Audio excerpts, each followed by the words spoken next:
Noite, estamos começando o programa Bate-Papo Legal, que tem o apoio do Viva Mais Saudável. Hoje a entrevista é pelos espaços jurídicos com a advogada doutora Amanda Paixão, que vai conversar com a gente sobre divórcio, alienação parental e medidas protetivas.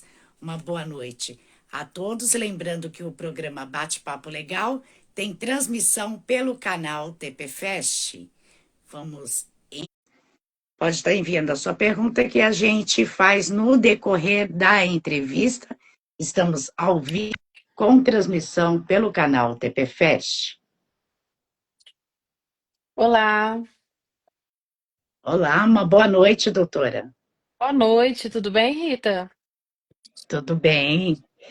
Doutora, hoje o tema é divórcio, alienação parental e medidas protetivas. Eu gostaria que a doutora se apresentasse para as pessoas lhe conhecer. Claro, o meu nome é Amanda Paixão, eu sou advogada há um pouco mais de 20 anos, atuo na área hoje especificamente de família e nessa área de medidas protetivas também. Eu sou aqui da cidade de Contagem, Minas Gerais, faço atendimentos presenciais e online para todo o Brasil. Né? Com o advento aí da pandemia, nós tivemos essa abertura, que foi a questão positiva de conseguir atender aí quase 100% do Brasil. E, doutora, então eu começo a perguntar: quando ocorre um divórcio com alienação parental e medidas protetivas? Ah, sim, bem interessante.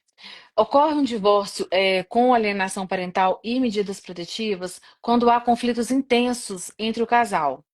Então, a alienação parental ela é uma questão de uma distorção do perfil de um dos pais, né, de um dos genitores. E as medidas protetivas ocorrem em decorrência da violência contra a mulher.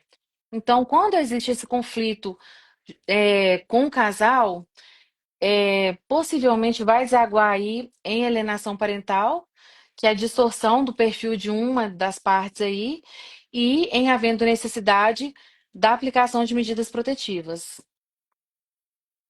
E, doutora, quais são essas características que indicam que vem acontecendo alienação parental durante o divórcio?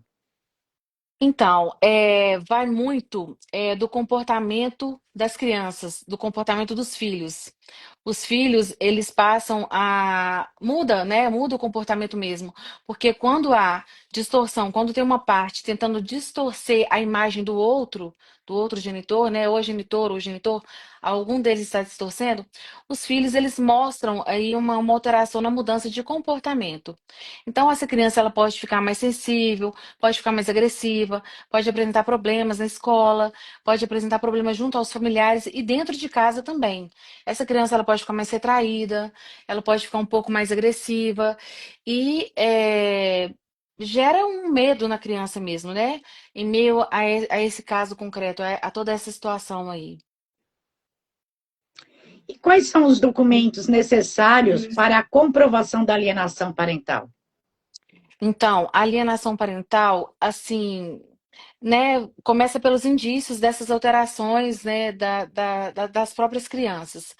E os documentos que nós sempre orientamos aos clientes para guardarem, buscarem, terem, para comprovar isso, são áudios, áudios que os próprios, né, um dos genitores encaminha para os filhos, aquele que está afastado, aquele que está distante, encaminha distorcendo a imagem do outro ou tentando distorcer, áudios que comprovem aí a mudança de comportamento das crianças.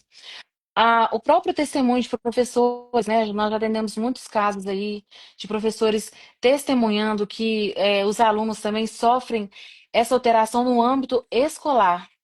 E os familiares registram também isso, né? Porque essas questões de, quando eu falo de agressão, e tá diretamente ligada à questão da Maria da Penha, da Lei Maria da Penha e das medidas protetivas, é porque a criança, no meio daquela violência ali, no meio daquela situação de confronto, daquele conflito ali, ela vai apresentar algum tipo de reação aquilo que está acontecendo, aquele quadro. Então, a família pode registrar isso por meio de vídeos, de fotos, de testemunhos, né, de outras pessoas que estão ali. Então, mensagens, é, e também, muito importante aí, que é aconselhável nesse caso, que eu estava até me esquecendo, um acompanhamento psicológico. Porque quando você percebe que a criança ela está mudando o comportamento, ou as crianças estão mudando, é importante sim fazer o contato, ter esse apoio aí de um profissional da área de psicologia, para que ele consiga detectar de onde está vindo essa deturpação aí da imagem daquele genitor, para que ele consiga interferir e isso não gere outros tipos de danos. E, doutora, quais são as medidas a serem tomadas a partir do momento que é comprovado a alienação durante o divórcio? Então, aí já fica mais séria, né? A situação ela já se torna mais séria e esse é um ponto de atenção que ele merece, assim, destaque. Quando se percebe isso, é muito importante, primeiro, procurar um auxílio profissional, seja de um advogado, seja de um psicólogo, de pessoas que possam realmente atuar naquela causa ali. E o juiz, mediante esse pedido, né, do profissional que vai acompanhar isso, o juiz ele pode aplicar multas, advertências, inclusive chegar até o ponto de afastar, no caso dessas agressões, de alienações, de afastar aquele que está causando o mal, porque nós não podemos determinar de pronto, né, se é o genitor ou a genitora, o pai ou a mãe. Então ele pode pedir o afastamento daquele que está, né, naquele momento ali, gerando um conflito maior, da convivência do lar conjugal e até mesmo, em alguns casos, Rita, que chega num ponto bem extremo, o afastamento aí das próprias crianças, quando e se demonstrado algum tipo de risco em relação à integridade física ou moral em relação a eles, entendeu? E, doutora, precisa de laudo do psicólogo comprovando essa alienação, como está o estado mental da criança? Olha, em muitos casos, sim. Quando há dificuldade, quando o juízo competente ele entende que existe uma dificuldade em estabelecer precisamente, né, como que está ocorrendo essa alienação e como que isso pode interferir, porque a alienação, Rita, ela impacta diretamente na vida, né, no futuro aí dessa criança, desse adolescente, na maneira como ele vai lidar depois, como que isso vai lá na frente repercutir na vida dessa criança e desse adolescente. Então, assim, quando em casos mais extremos, o juiz costuma, né, na maioria deles, determinar que seja feito um estudo psicossocial. Então, tem aquelas técnicas ali do fórum, que são pessoas preparadas, né? Os técnicos, eles são pessoas preparadas para fazerem esse estudo psicossocial. E o juiz, né? E o Ministério Público também, que atua aí como fiscal da lei, em prol dos menores envolvidos, ele percebendo que há essa necessidade, ele pode sim requerer um laudo mais específico, ele pode requerer um acompanhamento psicológico e, mediante esse acompanhamento, que esse profissional emita um laudo, um parecer para saber como que essa alienação está impactando a vida dessa criança. E, doutora, quando a gente fala sobre medida protetiva, quais delas podem ser pedidas, aplicadas durante o divórcio? E como pedir essa medida também? Certo. Olha, a medida protetiva, eu acho importante pedir licença aqui só para nós delinearmos pontos bem importantes. Nós temos 5 tipos aí de violências que podem ocorrer com a mulher, né? Tem a violência psicológica, moral, patrimonial, eh, psicológica, a violência física. Então, mediante um desses tipos de violência ou mais, é aconselhável que a mulher procure a delegacia especializada de crimes contra mulheres. Nós chamamos aí da sigla de DEAN. Então, ela procura essa delegacia ou uma delegacia de polícia civil também que fará esse encaminhamento posterior para a delegacia especializada. E na própria delegacia, a delegada naquele momento ali, ela pode determinar, fazer o pedido imediato das medidas protetivas de urgência. Elas passarão a vigorar aí dentro de aproximadamente 24 a 48 horas. E No caso, o agressor, ele é comunicado por oficial de justiça e, de acordo com essas medidas, pode ocorrer o afastamento do lar conjugal, pode ocorrer a proibição de contato com os familiares aí da vítima e, em casos extremos, né, até como eu já mencionei aqui, o afastamento, inclusive, das crianças, dos filhos, desde que, né, isso são casos extremos, desde que se perceba que a agressão ela chegou ao ponto de causar mesmo algum tipo de risco ali iminente é, para aquelas crianças. Então, assim, a orientação é sempre procurar ajuda e não deixar de procurar a delegacia especializada, que vai lavrar o boletim, que vai fazer o devido acolhimento e vai tratar. Nós não podemos generalizar. Né? Cada caso será tratado independentemente ali, de acordo com o que for, com o que acontecer. Então, assim, é muito importante realmente.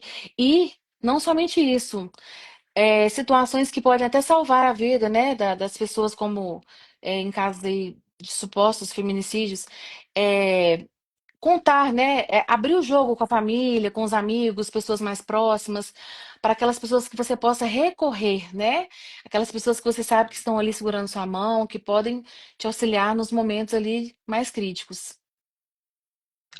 E, doutora, é possível a alienação parental ser enquadrada na Lei Maria da Penha durante a ação do divórcio? Sim, é possível porque por diversos motivos, mas assim, alguns deles, né, dessa alienação parental ser enquadrada, ser analisada, inclusive pela Lei Maria da Penha. Quando essa violência ocorre, né, contra a genitora, por exemplo, e o que que acontece? O nosso a natureza, né, o ser humano por si só, o mecanismo de defesa dele é qual? Ele vai se pronunciar mediante uma agressão. Então, quando ele se pronuncia, querendo ou não, todos aqueles envolvidos, inclusive as crianças, né, o que nós estamos falando aqui, vai gerar esse elo aí com a alienação, ela vai tomar um partido. E geralmente ela vai tomar um partido para aquele lado que sofreu a agressão. Então, assim, pode acontecer, não estou afirmando que isso aconteça em todos os casos, mas pode acontecer, assim, dessa alienação ela ocorrer em detrimento dessa violência e a criança que está envolvida ali repudiar o outro, né, repudiar o agressor em detrimento dessa agressão, e aí começa esse ciclo de alienação. Porque não é só a criança que vai perceber que está acontecendo isso, mas a criança ela vai perceber e, dependendo da pessoa que sofreu a agressão e do que causou, do sentimento dela naquele momento, ela vai sim, às vezes diretamente, às vezes indiretamente, falar mal, né? Desconstruir a imagem do outro. Então, quando você desconstrói a imagem do outro, inicia-se sim um processo de alienação parental. E é possível, doutora, solicitar o divórcio imediato em casos de violência? E como fica a relação com os filhos é, referente à medida protetiva? Nossa, essa é uma excelente pergunta. É uma excelente pergunta porque há algum tempo atrás, somente era possível o seguinte: a mulher fazia o pedido de medidas protetivas na delegacia especializada, né, na vara de violência doméstica, e depois ela era revitimizada, vamos colocar assim, lá na vara de família, né, nesse contraponto aí. Ocorre que, recentemente, aí nós tivemos avanços que falam o seguinte: quando a mulher ela procura a vara de violência doméstica e o caso ele é extremo, é um caso de violência assim que realmente não dá para esperar. O que que acontece? Esse divórcio, ele pode entrar como um mecanismo de medida protetiva. Ele pode ser, o divórcio, ele pode ser a própria medida protetiva que a pessoa necessita naquele momento. Então, lá na vara da infância, o juízo competente lá da vara perdão, da vara da violência doméstica, ele pode sim já decretar o divórcio liminarmente. O que que é isso? De pronto, de imediato. Se ele entender que o juiz ou juíza entender que naquele momento a violência que está sendo sofrida ali por aquela pessoa, ela vai cessar ou tem grandes chances de cessar com o divórcio. Então nós não podemos confundir nesse ponto aqui e falar assim, então vai resolver tudo de uma vez, não.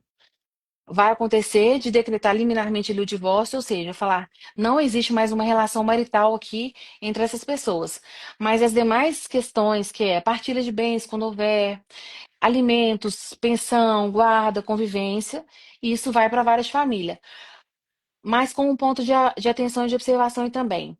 Quando ocorrem esses casos extremos da vara de violência doméstica, entender que o divórcio liminar, a decretação do divórcio liminar, ou seja, de pronto a decretação daquele divórcio ali, decretar também, porque como existe uma vítima nesse caso, né, que é a genitora, já decretar uma pensão provisória para as crianças, porque naturalmente essas crianças estarão com a pessoa que sofreu a violência. Então, para que ela não tenha que, naquele momento de desgaste, preocupar em pensar, nossa, como que eu vou sobreviver, né? Porque às vezes nós estamos falando aí de uma mãe que se dedica 100% à criação dos filhos. Então, nós precisamos pensar aí que o juiz ele já vai determinar também uma pensão, vai estipular uma pensão naquele momento provisória, para que não falte nada, né, para aquela família ali, para aquela família que já está nesse processo de violência aí, não venha sofrer mais. Ok, doutora. E qual a importância, eu gostaria que a doutora falasse, de as pessoas procurarem a orientação jurídica nesses casos do divórcio, da violência, quando já está no limite? Seria quando decide se separar ou no momento quando já, bem antes, quando a coisa não está indo bem? Ótima pergunta também, assim, uma pergunta excelente. Olha, eu costumo dizer que não, é bem melhor do que trabalhar eh, ah, com outro tipo de medida depois. Então, quando assim, hoje nós temos muitos tipos de informação aí na internet, na televisão, nos jornais. Este mês, por exemplo, é o agosto lilás, né? É o agosto que as pessoas estão aí muito envolvidas nessa causa de violências domésticas. Então, assim, quando a mulher sentir que está começando algum tipo de violência, como eu te disse, né, seja ela psicológica, e a violência doméstica, Rita, ela começa muito assim, sutil.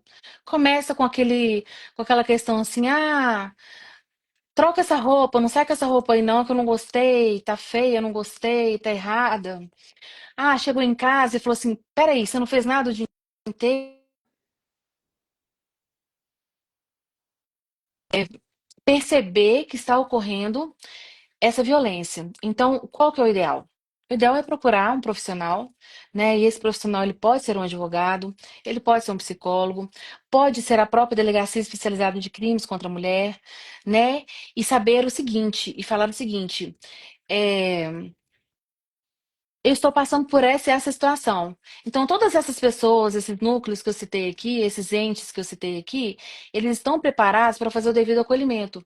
Então, o advogado que trata ali de direito de família, ele já está preparado para acolher aquela pessoa, para dizer, olha, isso que você está passando é um tipo de violência psicológica, por exemplo, ou é uma violência física. Então, você tem a opção de, nesse momento, já cessar isso, conversando com seu parceiro, conversando com seu marido, né? Tentando esse diálogo aí para que não, para que essa questão ela não ultrapasse outros limites, certo? E, e as coisas se resolvam. Ou, mediante essa consulta, né, essa conversa com um profissional, a pessoa vai perceber que esse limite já foi ultrapassado.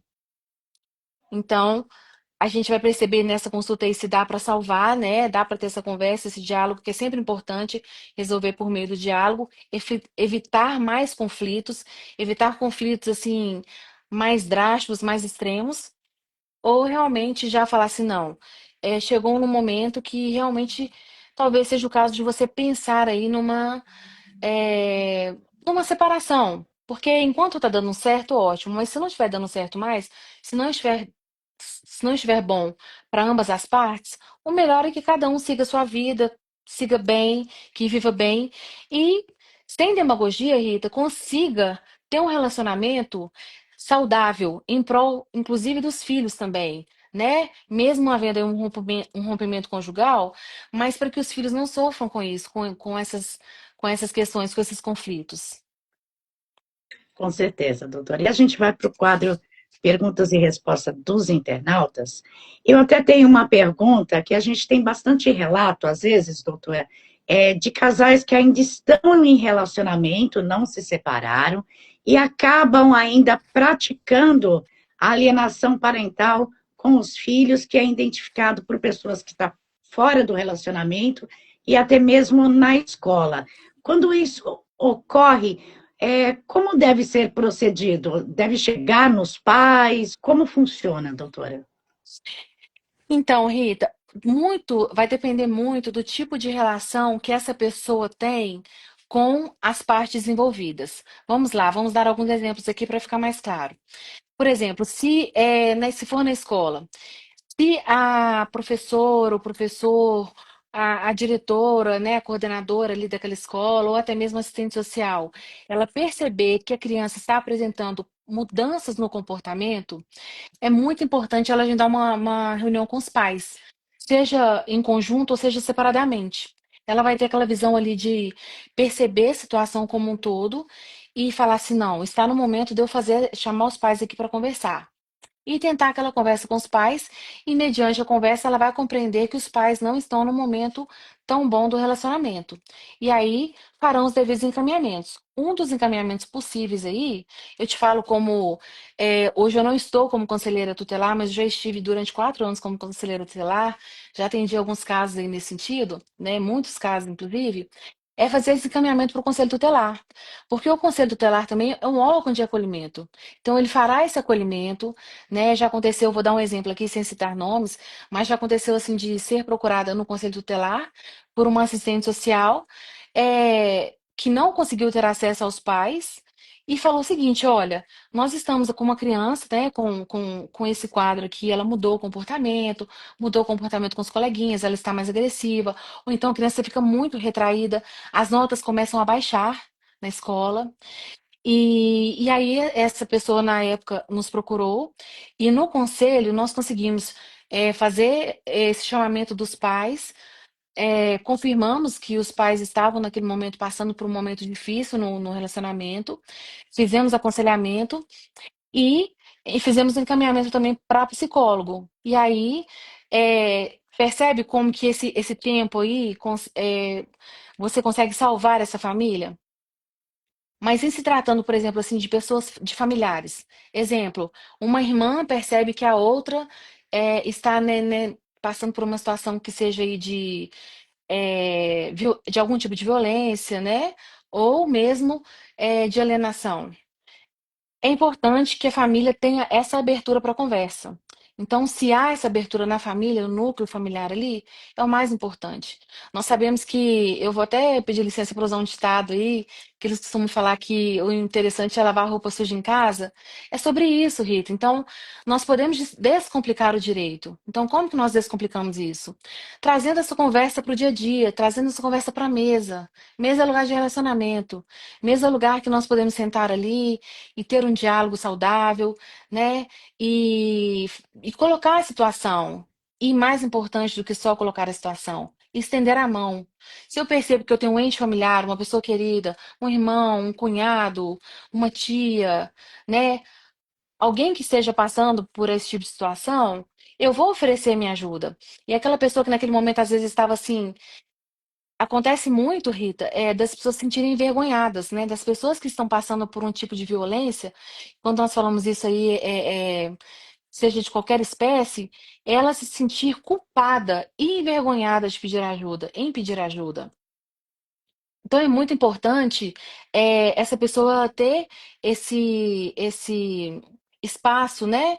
De essa liberdade, vamos colocar assim, de passar isso para a família, de ser acolhido pela família, de ser acolhido por amigos, entende? Então isso é fundamental. Isso ajuda muito no psicológico. Isso ajuda muito as crianças que estão em volta, porque eu penso muito nas crianças. Porque o que as crianças passam enquanto pequenas, elas vão refletir lá na vida adulta. Elas vão refletir no trabalho, elas vão refletir num relacionamento futuro de namoro, de casamento. Então, para que nós consigamos aí ter crianças o mais próximo, né, do saudável possível, nós podemos pensar nesse acolhimento o mais cedo possível também. Então, nós teremos bons reflexos lá na frente. Eu vou para a pergunta, então, da Michele, que está acompanhando com a gente. Ela fala: Oi, doutora, como identificar os primeiros sinais? Aí, será que ela está querendo dizer de violência, de alienação? Vamos lá, eu vou responder das duas maneiras e ela pode pedir para nós complementarmos aqui se a resposta não, né, for completa. Então, os primeiros sinais, eles começam assim, eles são mais velados, tá? Começam com, de alguma maneira, que uma das partes é, faça com que o outro fique com um sentimento de frustração, né? Então, esse sentimento que não é bom. Então, quando você tem uma pessoa que vai se diminuindo, vai se escondendo, vai, sabe aquele brilho normal das pessoas? Então, quando esse brilho ele vai se perdendo, quando você percebe que a pessoa vai mudando a atitude de alguma maneira, eu costumo dizer que toda alteração na atitude, na postura das pessoas, quer dizer alguma coisa, é sinal de alguma coisa. É sinal que ela precisa de algum tipo de ajuda. É um alerta. É aquele sinalzinho ali do semáforo, ali nós temos o sinal verde, que é o siga. Mas aquele sinalzinho amarelo ali, que é atenção, é esse momento. Quando a gente percebe uma mudança no comportamento, seja da criança, seja da mulher, seja do homem. Porque, ao contrário do que muitas, eu acredito que a maioria, né, das pessoas pensa, o homem também sofre, algumas das vezes, né, quando algum tipo de violência aí. Por quê? Porque nem sempre o relacionamento ele está bom para ambas as partes. E nem sempre essas partes elas conseguem ter um diálogo saudável.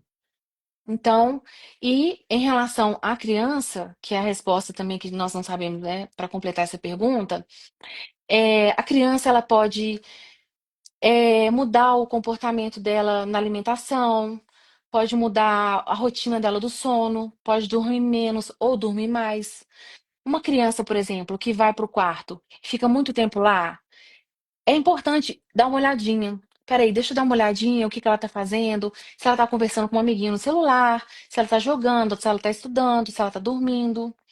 Né? Uma criança, por exemplo, que tem uma noite de sono normal, mas que passa a dormir além daquilo. Ela dorme durante a noite, chega da escola e quer dormir, quer se esconder de alguma maneira, né? A gente fala que o sono ele chama muita atenção para isso também. Ela não quer ter diálogo, ela não quer ter contato. Por quê? É difícil para a criança tomar um partido. Ela não quer, são duas pessoas que ela ama ali envolvidas.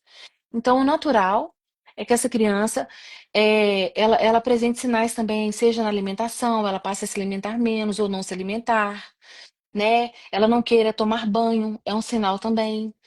Se é uma criança que é mais tranquila, que não faz pirraça e começa a fazer muita pirraça, ela está querendo chamar atenção também. Então, o diálogo, ele sempre vai prevalecer como a primeira medida para entender o que está acontecendo, né? Então, assim, gente, o diálogo, ele é fundamental em qualquer tipo de relação. E a gente vai para a pergunta do Vitor, que está também acompanhando, enviando pelo bate-papo no suporte. Ele pergunta qual a diferença entre a guarda unilateral e a guarda compartilhada. Uma excelente pergunta para o assunto que nós estamos tratando. A guarda compartilhada é a guarda, não quer dizer que a criança vai morar um tempo com a mãe, por exemplo, uma semana com a mãe e uma semana com o pai. Não, não quer dizer isso. A guarda compartilhada está ligada diretamente à tomada de decisões em relação à vida da criança. Então, quando é estipulada ali uma guarda compartilhada, quer dizer o seguinte: essa criança, ela vai ter um lar de referência. Ou seja, vamos dar um exemplo aqui. Essa criança, ela vai morar com a mãe, certo?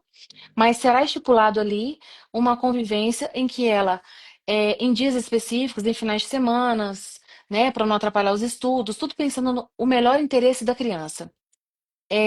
Ela terá o acompanhamento de ambos, do pai e da mãe.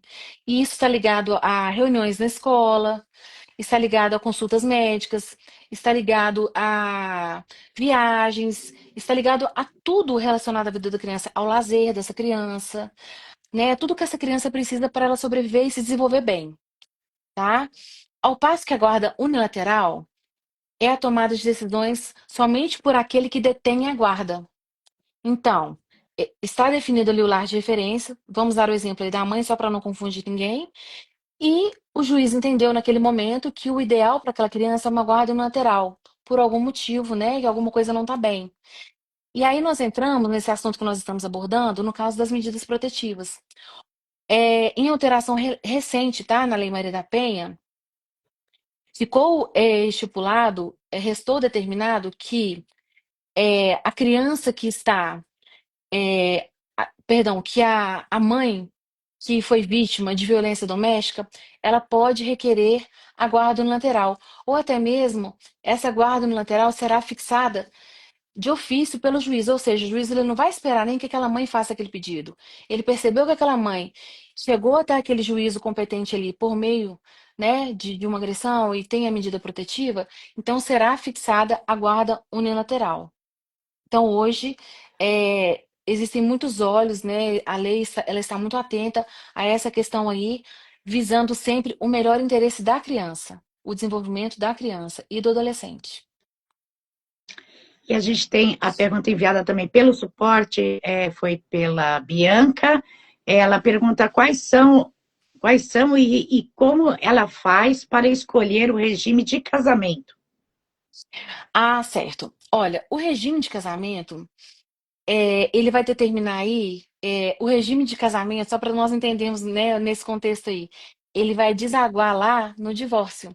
Porque quando se fala em divórcio, a primeira coisa que nós vamos olhar é o regime de casamento. Como que essas pessoas se casaram?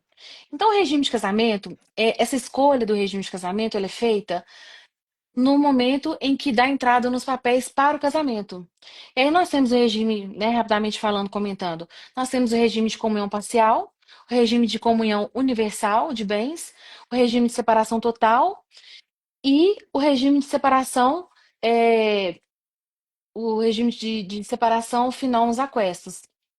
Então, assim, a escolha do regime de casamento ela é importante porque, até mesmo para delimitar se nesse relacionamento aí, se no meio desse relacionamento aí, vai ocorrer algum tipo de abuso ou de violência em detrimento do regime escolhido.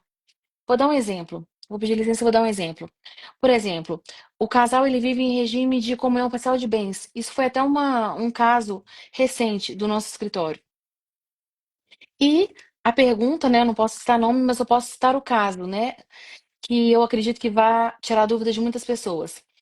É, essa mãe que nos procurou, supostamente disseram para ela que ela não tinha direito a nada, porque era um regime de comunhão parcial, e essa pessoa ela já tinha alguns bens antes do casamento, porém, durante o casamento, eles adquiriram outros bens. Então, o que que acontece? Antes, o que foi adquirido antes não vai comunicar, não, né, não terá direito. Mas é um ponto de atenção aí que os bens adquiridos durante o casamento, eles pertencem aos dois, meio a meio, 50% de cada um. Então, a violência, até voltando um pouquinho numa pergunta que nós tivemos antes aí, um dos tipos de violência que podem ocorrer é em decorrência disso, é de falar, olha, não, eu quero separar, mas você não tem direito a nada. Isso é um tipo de violência. Quando uma pessoa, né, uma das partes, fala para outra, olha, não, isso é meu, você não tem direito a isso. Por exemplo, eles compraram um carro durante o casamento. Aí ele vira e fala assim, não, esse carro é meu e eu vou fazer com o carro que eu achar melhor. Então ali nós já percebemos que já se iniciou um processo ali de uma, né, de uma questão psicológica, já está havendo um trabalho psicológico ali de é, convencer o outro, vamos falar assim, de que ele não tem direito e de torná-lo dependente. Aí nós precisamos ressaltar também porque entra nessa questão da dependência, tanto emocional, a dependência física e a dependência psicológica. É quando uma parte tenta induzir a outra a pensar que, peraí, será que eu tenho direito a alguma coisa? Será que eu conseguirei viver sem aquela pessoa? Será que eu conseguirei sobreviver sem um certo valor, um determinado valor? Então, Rita, é tão importante isso que quando há essa relação de dependência, seja ela emocional, financeira, psicológica, o outro, ele se vê ali, de certa forma, ele vai se sujeitar à situação, imaginando que ele de fato ele não tem direitos. Então ele vai permanecer naquele ciclo ali que não é interessante nem para ele, nem para outra parte, porque ambos estarão, né, vivendo situações que não são felizes, que não são situações que vão gerar um bem-estar comum para a família, e o reflexo disso vai chegar nos filhos. E esses filhos vão começar a dar esses sinais. Doutora, eu vou para a pergunta enviada pelas redes sociais, que é do Leonardo, de São Paulo. O Leonardo pergunta se os genitores podem ser presos por ter praticado alienação parental. Ótima pergunta. Bom, de imediato não, tá? De imediato, no tocante somente à alienação parental, não. O que o juiz pode fazer? O juiz ele vai fixar ali de pronto, ele pode fixar multa, tá? Ele pode fixar que esse genitor pague multa, ele pode fixar o afastamento desse genitor, ele pode fixar ali que esse genitor faça um acompanhamento psicológico separado, tá, da criança, e que essa criança também faça um acompanhamento psicológico, mas esse genitor ele precisará fazer o acompanhamento psicológico para entender o motivo que o levou a fazer isso. E, em último caso, em caso extremo, quando vamos falar assim, em casos que é perceptível, né, que por meio de provas, documentos, laudos, será comprovado que aquela alienação ela vai gerar um dano irreparável, quase que irreparável, né? Mas beirando ali o irreparável, a vida daquela criança, aí precisa entrar, porque vai caminhar de mãos dadas ali. Entendeu, Rita? Porque como a mãe, nesse caso, esse foi o genitor, eu entendo que foi a mãe que percebeu isso, a mãe ela vai precisar requerer uma medida protetiva tanto para ela quanto para essa criança. E aí, essa prisão ela pode decorrer do pedido dessa medida protetiva. Que se essas medidas paliativas que eu comentei aqui, do psicólogo, da multa, né, não forem cumpridas e não forem satisfatórias, pode culminar sim numa situação mais extrema na prisão. E a gente tem a pergunta do Bruno, que é do Rio do Sul. Ele pergunta quais as provas é possível apresentar para poder contestar a medida protetiva e a acusação falsa de alienação parental. Medida protetiva e acusação falsa de alienação parental. Eu entendo essa situação porque ocorre muito. Por que que isso ocorre muito, Rita? Porque hoje nós temos a Lei Maria da Penha. E a Lei Maria da Penha é que faz essa defesa e defere, né, que ajuda no deferimento dessas medidas protetivas. Mas aí o homem vem e pergunta assim: e eu, como eu sou amparado? Como que será meu amparo, né, mediante isso? E essa pergunta, eu vou te falar, eu até escrevi um livro sobre isso, que será publicado esse ano ainda. Vamos lá. O homem, gente, precisa ficar claro, ele tem os mesmos direitos que a mulher. O que diferencia aí é que existe uma lei específica hoje, que é a Lei Maria da Penha, que vai determinar essas medidas em favor da mulher, né? É em favor, que eu digo assim, na proteção da vida dessa mulher. Mas o homem, ele precisa, com áudios, com mensagens, com testemunhas, com alterações aí, falas, né, vídeos, é, ele vai, as mesmas provas, eu posso dizer, que uma mulher tem, esse homem ele vai ter também. Só que ele não vai pedir ali medidas protetivas vinculadas à Lei Maria da Penha. Ele vai pedir medidas protetivas vinculadas ao Código Penal, que e à Constituição, né, da República, que fala que todos são iguais perante a lei. Então, partindo deste princípio e outros, né, correlatos, ele vai procurar uma delegacia, ele vai lavrar um boletim de ocorrência, isso é muito importante. É o primeiro passo, vamos colocar assim. Ele vai lavrar o boletim de ocorrências, mesmo que ele fale assim, nossa, mas eu não tenho tantas provas assim nesse momento, mas o que ele tiver, que seja uma mensagem de agressiva, de ameaça, que seja uma foto, um vídeo, uma testemunha que está acompanhando aquela situação e está vendo que aquele homem está sofrendo isso. Então, o que que ele vai fazer? Ele vai procurar uma delegacia e vai falar que quer lavrar um boletim de ocorrências. E naquele boletim ele vai expor a situação pela qual ele está passando. O mais comum de nós presenciarmos hoje em dia são casos de denunciação caluniosa, né? Em decorrência dessas denúncias falsas que ele mencionou, que é o artigo 339 aí, que é o caso de denunciação caluniosa, falsa comunicação de crime E crimes diretamente ligados à honra, que é a calúnia, injúria e a difamação, que são maneiras de comprovar que naquele momento, seja por um sentimento ali de revolta, de um término de relacionamento que a pessoa não queria, seja por um sentimento de que a pessoa se sente rejeitada, né? Porque houve o rompimento daquele relacionamento ali. E eu não estou falando só de casamento aqui, não. Isso vai desde o início de um namoro, de uma união estável e de um casamento, tá? Desde que a pessoa ela se sinta ali rejeitada, ela se sinta confrontada, ela se sinta de certa maneira assim que ela não aceite, digamos, o posicionamento do outro. Então, ela pode, sim, por meio de falsas acusações, lavrar um boletim de ocorrência que prejudique aquela pessoa. E hoje nós vemos muito isso, né? Que não são as chamadas meras alegações. Porque a lei, no caso da Lei Maria da Penha, isso a título explicativo, ela fala que se tornou uma constante aí que a mulher hoje, se ela procurar por ajuda, ela não precisa apresentar provas naquele primeiro momento. Então, que se ela for à delegacia e prestar declarações, ela será amparada.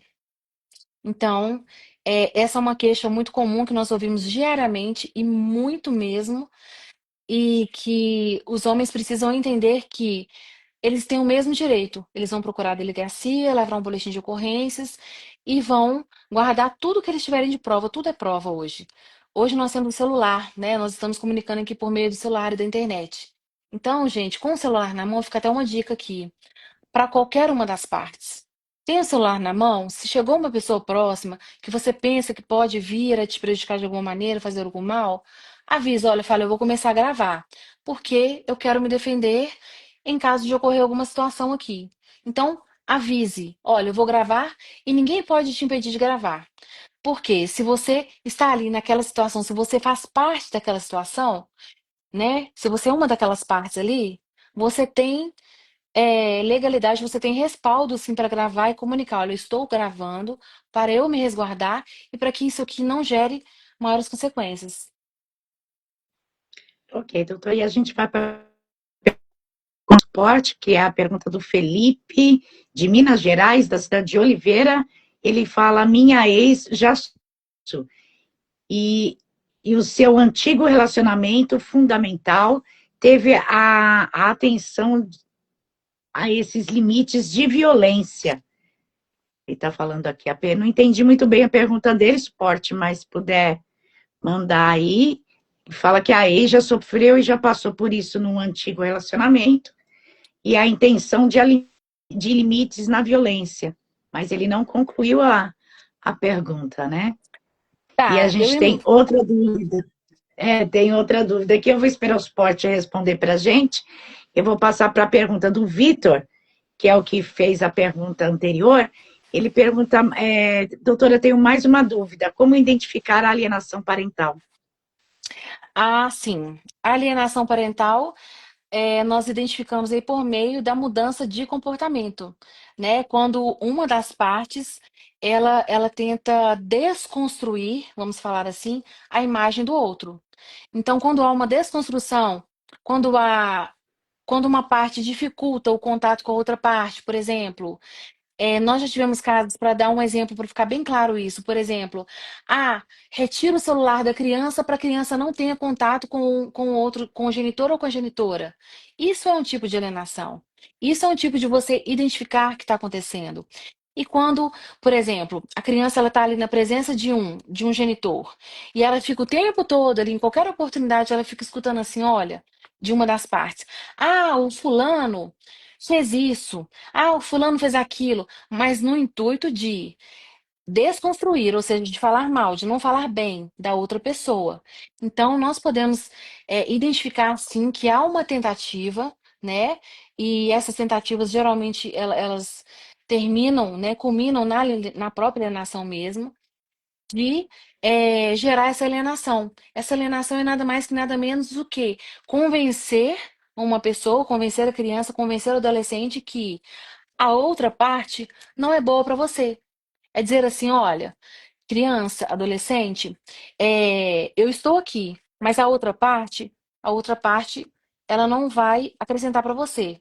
Ao contrário, ela vai te prejudicar, a outra parte ela fez isso, e começar a colocar, inclusive para essas crianças e adolescentes, questões que não são de competência dessas crianças e adolescentes.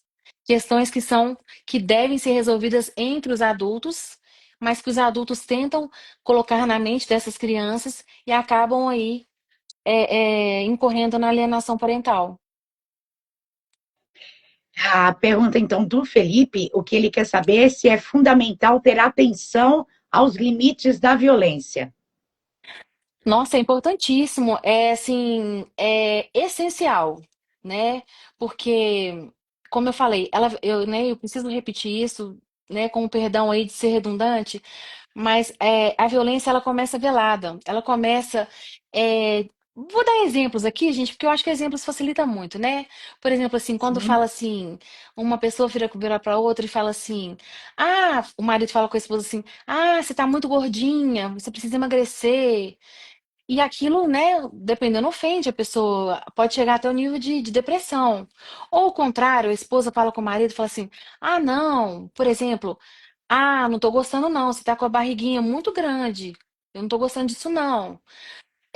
Ou então, por exemplo, aquela esposa que é dependente financeiramente do marido, mas temos que deixar claro aí que a esposa que cuida da casa, a gente tem um capital invisível por trás, e depois nós vamos falar sobre isso, mas que o marido, por exemplo, fala assim: olha, não, cheguei em casa, não, você fez isso de comida?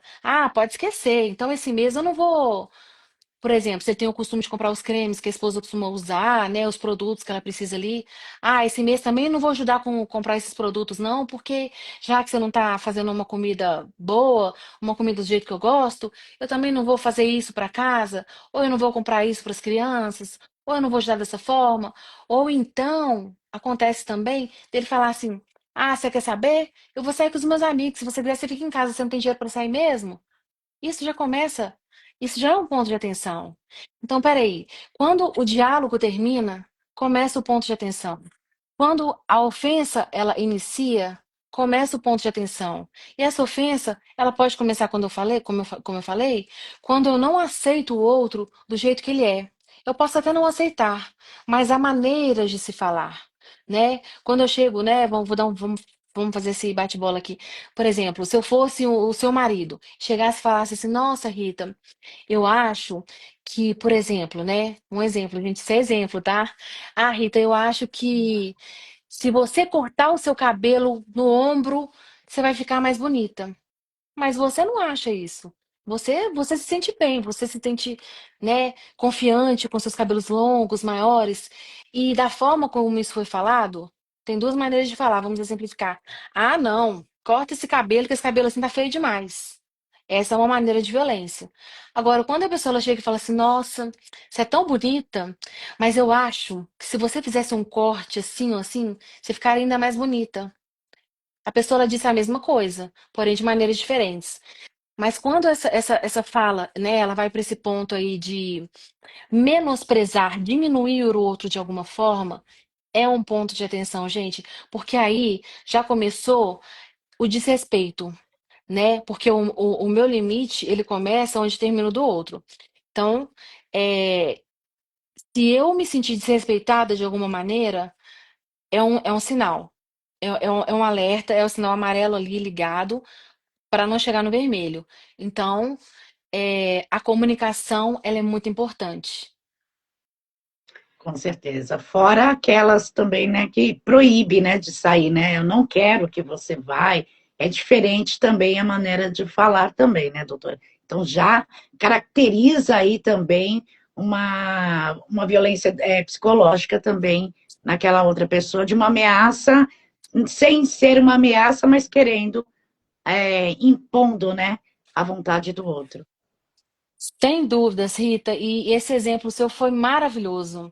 Acontece muito, né, de nós ouvirmos no escritório o seguinte: não, tira essa roupa, porque com essa roupa comigo você não sai. É exatamente isso que você disse. Quando isso é mencionado, isso é dito para o outro, isso é sim uma violência e ela não é nem velada, ela é uma violência explícita. Ela é uma maneira de falar assim: olha, eu não te aceito dessa forma. Então, é uma imposição. Quer sair comigo? Então vai ser nos meus moldes. Então aí nós temos aí psicológica, você mexe com psicológico, você tem a questão da moral, né? Da violência moral também. E eu diria que já está beirando aí até uma violência física, porque nós vemos casos mesmo de pessoas que eh, retiram aquelas peças ali que elas não se sentem confortáveis da outra pessoa usar, entende? Então, é a perda do respeito, né? Quando há essa perda do respeito, quando você fala pro outro, você determina pro outro, peraí, você só vai com essa roupa? Aí já começou assim, já começou uma situação que é, tá na hora de Não vai repensar acabar bem. algumas coisas. Não vai acabar bem isso aí, né? Com certeza. E a gente vai para a pergunta do Ricardo. Eu tenho a pergunta do Ricardo aqui, ele é de Belo Horizonte. O Ricardo fala: doutora, minha filha vem apresentando um medo, fica muito trêmula e fica chorando. Eu levei na psicóloga e ela informou que pode ser uma possível alienação parental. Como eu devo proceder daqui para frente, sendo que o meu divórcio saiu há 15 dias atrás? É, eu não vou tirar a razão do Ricardo. Ele pode ter muita razão sim no que ele está dizendo. Eu não posso afirmar aqui porque eu não estou diante de um caso, né? Eu não conheço toda a situação. Mas assim, esses são os primeiros sinais, esses são os primeiros sintomas. Se eu entendi bem a pergunta, ele quis dizer assim: olha, teve o divórcio, foi estipulado aí o regime de convivência, e quando o meu filho ou a minha filha ele está comigo, ele apresenta um sinal que esses sinais de tremores, de resistência, de choro, eles querem dizer o seguinte: peraí, essa pessoa apresenta uma ameaça para mim. E como que essa criança vai saber que o outro apresenta uma ameaça? É uma ameaça de fato. Porque alguém já colocou aquilo, já fez esse trabalho na mente dessa criança, até mesmo antes de sair de casa.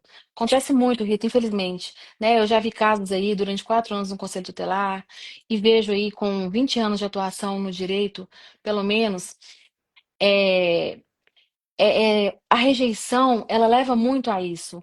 Então, quando a pessoa ela não está bem resolvida, quando o divórcio, principalmente ele é litigioso, ou seja, aquele divórcio que as duas partes elas não estão de acordo, né? Não estão de acordo assim. Cada uma tem seu advogado e elas nem se falam mais. Chegou esse ponto. Então, são os casos que mais acontece esse tipo de alienação. Então, como que eu, né, oriento que ele proceda? Permaneça com esse apoio psicológico que é fundamental, não só para a criança, mas para ele também compreender o que está acontecendo, né, ao redor dele, né, nessa situação. Né? O apoio psicológico ele é muito importante e que ele peça, né, que ele vá ao juízo competente, inclusive que decretou esse divórcio, e mediante um laudo que ele vai pedir para esse psicólogo que vai acompanhar essa criança, que faça uma análise, uma revisão disso aí. Por quê, Rita? Em casos comprovados de alienação parental, pode haver a alteração da guarda, sabia? Então, se a fixação do lar no início, inicialmente ali, se a guarda foi fixada, se a residência foi, né, fixou a guarda compartilhada, mas com a residência com a mãe, isso pode ser invertido em caso de comprovação de alienação parental. Então, se o juiz, né, por meio de provas, ficar comprovado ali que há alienação parental, ele pode falar o seguinte: não, agora vou fixar o lar com, essa criança vai morar com o pai, e talvez, em caso, já aconteceu muito, da outra parte perdeu o direito por algum tempo de exercer até a visita. Então é muito sério, essa questão ela é muito séria. Então eu sugiro que ele continue com o acompanhamento psicológico e volte lá, peça um laudo para esse psicólogo, né, que continue esse acompanhamento, intensifique esse acompanhamento e peça um laudo. E leve esse laudo ao conhecimento do juízo competente que fixou tanto a guarda, né? Fixou o lar aí de referência dessa criança, onde ela vai morar, fixou a guarda compartilhada ou unilateral e esse regime de convivência, para que, em havendo necessidade, haja sim uma reformulação, uma releitura e uma readequação dessa situação, porque o que não pode acontecer é a criança ser prejudicada em detrimento de uma das partes que não ficou satisfeita com o divórcio, entendeu? Que Com não ficou bem certeza, resolvida, doutora. né? Verdade. E a gente tem a última pergunta, que é do Marcos. O Marcos aqui é de Minas Gerais, de Contagem, Ele fala, doutor, eu estou com medida protetiva e estou ligando para saber do meu filho que tem 2 anos, mas não estou sendo nem atendido e nem respondido.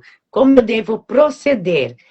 E essa atitude da mãe, ela pode caracterizar uma alienação parental? Olha, existe aí uma linha bem tênue, e essa pergunta, talvez todas as perguntas foram importantes, mas essa aí, ela vai abrir a mente de muitas pessoas, porque o que que acontece? Quando são deferidas medidas protetivas, nenhuma das partes pode se comunicar, tá? Então não pode haver a comunicação entre a mãe e o pai. Mas nesse caso específico que ele mencionou, a criança tem 2 anos, né? Então a Sim, criança, pois é, a criança ela não vai conseguir dar notícias dela mesma. Porque quando nós falamos aí de uma criança de 10 anos, 11 anos, essa criança consegue pegar o telefone, ligar e falar, ô papai, ô mamãe, eu tô assim, tudo conversar. Tem vídeo chamado hoje em dia. Mas uma criança de 2 anos, quando isso acontece, o que que ele precisa fazer? Ele precisa procurar uma delegacia especializada, explicar a situação e pedir que seja determinada, estipulada uma pessoa, né? E essa pessoa, o juízo competente, ele vai saber explicar, determinar melhor em detrimento de toda a situação, de todo o contexto. Então, por exemplo aqui, nesse caso concreto dele, eu não sei se a mãe do filho dele tem uma mãe, se a ex-sogra dele ainda é viva. Mas, por exemplo, vamos trabalhar com o fato de que ela seja. O juiz, né, da vara até da violência também, pode determinar que essa pessoa, essa sogra e sogra, ou uma tia, ou uma amiga da família, fique responsável por transmitir as informações acerca da criança para aquele que que tem contra ele, em desfavor dele essas medidas protetivas. Por quê? Para que não comece aí esse ciclo de alienação parental. Isso não é propriamente a alienação parental. Essa pessoa que não está respondendo, não estou defendendo. A mãe que não está respondendo, ela não está respondendo porque ela tem medidas protetivas por algum motivo. Mas essa situação não pode ficar como está, ela tem que ser resolvida. Então tem que ter uma pessoa, uma terceira pessoa aí, que ficará responsável enquanto perdurarem essas medidas protetivas, por intermediar essa situação, né? E eu acredito que seja o caso aí até de visita assistida. A visita assistida, Rita, ela ocorre quando existem medidas protetivas vigentes. Por quê? Porque a mãe não vai poder entregar a criança ali naquele momento, porque há é fixado um distanciamento, 100 metros, 200 metros, 500 metros e tal. Então há pessoas aí que não podem nem passar na mesma rua que o filho mora, só para entendimento, né? Para ficar bem claro. Então, é necessário pedir, sim, ele vai precisar pedir que seja indicada uma terceira pessoa que faça essa intermediação, tanto para passar informações da criança, quanto para, no momento em que for fazer, né? Eu acredito que ele tenha direito às visitas, fazer a entrega dessa criança no momento da visitação ali, para que essa criança esteja segura. Para que essa criança não se sinta insegura em estar com nenhuma das partes, que isso é muito importante, que volta um pouco na pergunta anterior, e para que essa situação de medidas protetivas não se agrave, porque hoje, se houver o descumprimento, se ele descumprir essa medida, pode haver o pedido de prisão dele, entendeu? Então, por isso que é um ponto de extrema atenção. Inclusive, ele acabou de mandar agora para a gente na caixinha que essa medida protetiva foi justamente dada após ele ter ido visitar o filho e ela se recusou e não deixava ele ver. E acabou indo na delegacia e pedindo essa medida protetiva. Entendi. Aí muda o contexto. Porque olha só o contexto, nós percebemos aí, né? Não estamos fazendo um julgamento aqui de valores, tá? Mas nós percebemos aí que quando geralmente isso acontece, é porque aquela pessoa ali ela tem algum tipo de mal, algum tipo de reserva. Porque não houve uma violência diretamente à pessoa. Então, eu não vejo cabimento aí para uma medida protetiva. Mas houve, né, provavelmente uma alegação que levou ao deferimento da medida protetiva. Então, Alguma discussão, né, doutora? exatamente, alguma discussão, alguma fala que não ficou muito bem explicada ali. E aí sim, aí já se iniciou o ciclo de alienação parental. Por quê? Quando envolve a criança, porque geralmente, até para ficar bem explicado, os juízes, né, da vara da violência doméstica, quando eles fixam as medidas protetivas, eles fazem questão de deixar bem claro no papel, né? Eles pegam o papel e deixam bem claro lá, eles colocam lá, olha, não, essas medidas, elas não acometem os filhos do casal. Ou seja, elas não valem para os filhos do casal. Por quê? Porque as crianças não podem ser penalizadas por uma relação aqui em cima dos adultos, né? As crianças, elas têm que ser resguardadas, protegidas. Então, geralmente ele tem que verificar nessa medida que ele recebeu, que ele recebe um documento, se está escrito lá, ressalvando os filhos em comum do casal. Porque se houver isso, há indícios sim de uma possível alienação parental. Então, ele precisa procurar o quanto antes uma delegacia especializada, lavrar um boletim de ocorrência, explicar o que está acontecendo e mais, fazer a defesa dele lá onde foi deferida a medida protetiva. Ele vai lá e vai tentar se defender disso e explicar o que está acontecendo. Está prejudicando aí o relacionamento, porque o que essa pessoa quer? Essa pessoa quer ter um convívio com o filho. Então, gente, nós não podemos confundir relações de adultos e com relações de Com as crianças. crianças. Né? Vamos preservar aí essas crianças, porque essas crianças serão o futuro aí do nosso país, serão o nosso futuro. Elas vão falar por nós aí futuramente, então elas precisam ter a mente o mais saudável possível. E a gente recebeu a última pergunta aqui na caixinha, doutora Fátima. Ela pergunta: durante o divórcio, caso ocorra descumprimento da medida protetiva, o que deve ser feito?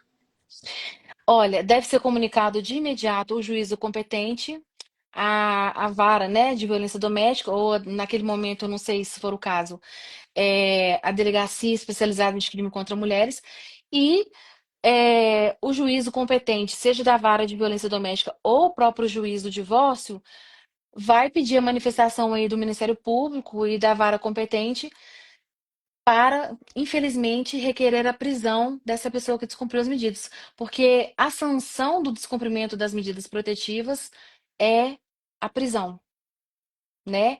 Porque está elencado lá que quem descumpre as medidas protetivas está sujeito à prisão. E a gente está chegando ao final da entrevista. Doutora, eu gostaria que você deixasse os seus contatos, suas redes sociais, para o pessoal lhe acompanhar aí pelas redes sociais, pegar esclarecimentos, dúvidas, como pode estar fazendo? Perfeitamente. Hoje as redes que eu mais utilizo, que eu tenho, né, que eu mais me atenho, porque não dá tempo de responder a todas, mas assim, que eu tenho, vamos falar, um carinho especial é o Instagram. O meu Instagram é @amandapaixãooficial e o TikTok, que é doutora.amandapaixão. Então, me procurando aí por um desses dois, vai me encontrar no Instagram mais fácil, né, @amandapaixãooficial e o TikTok, doutora Amanda Paixão. E pode sim, né? Ficarei muito feliz em receber essas perguntas, receber dúvidas lá no direct ou nas postagens mesmo, porque eu estou diariamente, Rita, tentando, né, esclarecer essas dúvidas que as pessoas têm e gravando alguns vídeos lá em caráter informativo. Então, deixem lá suas dúvidas, suas perguntas. Será um prazer, um enorme prazer receber vocês lá. E, doutora, faltou algo a gente falar sobre o tema que a doutora gostaria de estar acrescentando? Gostaria, assim, só para fazer um fechamento mesmo, porque eu acredito que nós abordamos bem o assunto, mas é com relação às medidas protetivas, até porque eu mencionei, porque foi até tema de um livro que eu escrevi recentemente, porque para nós conscientizarmos a população, no intuito tanto de se resguardar com provas, né? Nós temos um celular aí hoje que faz várias funções, tira foto, grava vídeos enfim, dá todo esse suporte e não sobrecarregar, gente, o judiciário com demandas que não sejam, que possam ser resolvidas com uma conversa, né? Porque o diálogo, ele será sempre a primeira opção. A primeira opção será um diálogo. Se não for possível o diálogo ali entre, né, as duas pessoas, chame um terceiro, um quarto, chame os amigos, chame a família, mas tentem pelo diálogo, né? Porque com essa sobrecarga do judiciário, Rito, o que eu estou vendo aí são pessoas inocentes presas, tá? Pessoas presas por meras alegações porque não conseguem refutar alegações, né? E um judiciário sobrecarregado, né? Delegacias sobrecarregadas. Então, para que nós tenhamos consciência aí de que Nós já somos adultos, vamos resolver as questões de adultos conversando e vamos, assim, resguardar de fato mesmo, sem demagogia, as nossas crianças. Não vamos deixar as nossas crianças, os nossos adolescentes participarem desses conflitos mais intensos, porque isso não é saudável. E aí, a conta ela vai chegar uma hora, eles vão perceber que não é saudável, não só para essa relação de adultos, mas não é saudável para a criança que sofreu, que participou, que viu tudo aquilo ali. Entendeu? Então é isso, assim, gente. O intuito sempre de um advogado, eu gosto, né, ressaltando, é trabalhar com a prevenção. Então vamos trabalhar com a prevenção para não termos que trabalhar depois fazendo uma defesa, enfim, em casos já, em situações já concretizadas.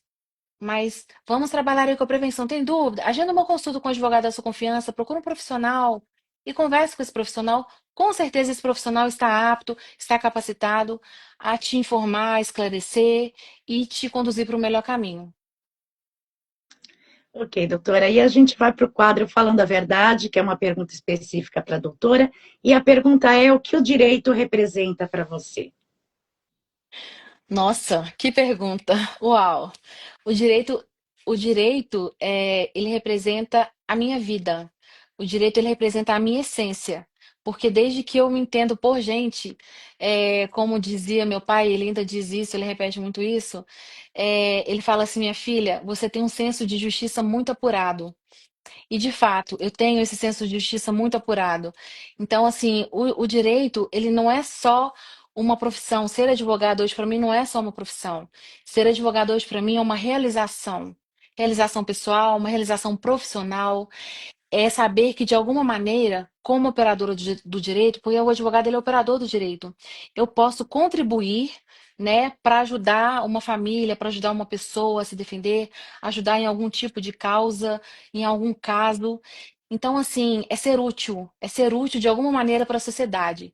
Então, o direito, ele é assim, é, é um dos amores da minha vida, tirando Deus, né, abaixo de Deus e dos meus filhos, o direito é, com certeza, é o meu amor, assim, ele é o brilho dos meus olhos. Eu acho que eu não saberia fazer outra coisa hoje se não fosse isso, entende? Então, assim, eu ainda estudo, eu procuro me inteirar de todos os assuntos, eu procuro dar o melhor, prestar o melhor atendimento, a melhor consulta, dar o máximo de atenção possível, porque, assim, eu acredito no direito como uma forma, como uma maneira, perdão, de, assim, de informação, de evitar conflitos e de resolver aqueles conflitos que já foram gerados. Eu acredito no direito como um estilo de sobrevivência, assim, de melhorar a vida, sabe? De ajudar.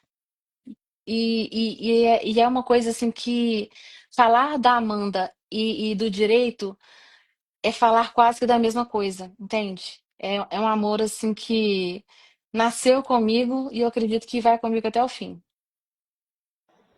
E eu gostaria de agradecer a sua presença no programa Bate-Papo Legal, doutora, tendo essa disponibilidade, orientando as pessoas, esclarecendo as dúvidas dos internautas. Então, eu gostaria imensamente de agradecer a sua disponibilidade aqui nessa sexta-feira à noite para responder essas dúvidas dos internautas. Imagina, Rita, assim, quem agradece sou eu. Foi um imenso prazer. É um imenso prazer sempre ter essa oportunidade, ter esse canal. E também aproveito para parabenizar vocês por esse excelente trabalho de levar informação às pessoas. Vocês estão de parabéns, assim, vocês são sensacionais no que fazem, né? E sou eu quem agradeço pela oportunidade de estar aqui, né? Compartilhando um pouco do meu dia a dia, um pouco da minha rotina, um pouco da minha vida com os espectadores, com vocês. E me colocando sempre à disposição de vocês para o que vocês precisarem. E desejar muito, muito, muito mais sucesso para vocês aí nesse canal, que é de grande auxílio, que é de grande valia para muitas pessoas. Muito obrigada, doutora. E será um imenso prazer entrevistá-la novamente com um novo tema e também para falar sobre o livro da doutora que vai ser lançado aí. Perfeitamente. Então, só para fechar, a data do lançamento do livro aí é provavelmente em novembro desse ano. E ele aborda desde o divórcio até as medidas protetivas, passando pela alienação parental. Então, é um livro que eu acredito que ele é bem didático, foi feito para o público mesmo, para que nós consigamos aí eh, falar a mesma linguagem, vamos colocar aí, a mesma linguagem. Então, eu convidarei a todos e ficarei imensamente grata de poder voltar aqui, né, já com o livro em mãos, que ele está na gráfica, para mostrar para vocês aí e levar um pouco mais, né, dar a oportunidade, dar ter uma maneira aí de acesso mais fácil, que é o livro, que com certeza ele está bem didático, bem dinâmico e vai tirar muitas dúvidas aí das pessoas. Tá certo, doutora. Obrigada pela sua participação. E o programa Bate-Papo Legal vai ficando por aqui, agradecendo a sua audiência e a todos os internautas que participaram, enviaram suas perguntas, participaram ao vivo também com a gente. Nós voltamos no nosso próximo programa. Uma boa noite a todos. Boa noite, doutora. Boa noite.